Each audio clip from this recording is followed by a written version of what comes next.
అధ్యక్ష, మొదటి ప్రశ్నకి సమాధానం. తల్లికి వందనం పథకం ప్రభుత్వం ప్రవేశపెడుతుంది. దానికి గైడ్లైన్స్ త్వరలో ఫైనలైజ్ చేస్తాం జరుగుతుంది. రెండో ప్రశ్నకి సమాధానం. బడ్జెట్లో 9,407 కోట్ల రూపాయలు ఈ స్కీమ్కి అలొకేషన్ చేశాము. మూడో ప్రశ్నకి సమాధానం అవునండి.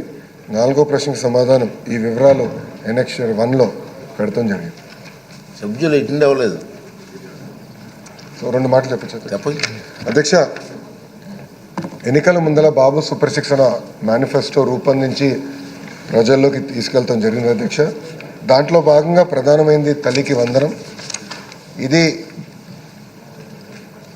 తెలుగుదేశం పార్టీ ప్రతిపక్షంలో ఉన్నప్పుడు ప్రజల దగ్గరికి వెళ్ళినప్పుడు కేవలం ఒక్క బిడ్డకే కాదు, ఇంట్లో ఎంతమంది బిడ్డలుంటే అంతమంది బిడ్డలకి ఆర్థిక సాయం చేస్తే బాగుంటుందని ప్రధానంగా కోరటం జరిగింది.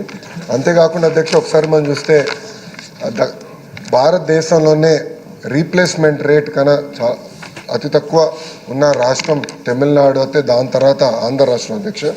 అందుకే పిల్లలకి అనేది ప్రోత్సహించాలి, పిల్లల చదువుకి ఆర్థిక సాయం చేయాలన్న ఆలోచనతో మన ప్రభుత్వం తల్లికి వందన కార్యక్రమం రూపొందించింది అధ్యక్ష. మనం ఒక్కసారి చూస్తే గత ప్రభుత్వం తల్లికి వందనం కింద సుమారుగా సంవత్సరానికి 5,540 కోట్ల రూపాయలు ఖర్చు పెట్టింది అధ్యక్ష సంవత్సరానికి.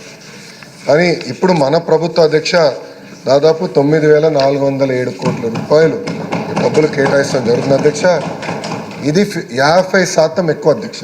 గత ప్రభుత్వంతో పోల్చితే 50% ఎక్కువ నిధులు మనం కేటాయిస్తాం జరుగుతుంది అధ్యక్ష. చాలా ప్రతిష్టాత్మకంగా తీసుకున్న కార్యక్రమం ఇది.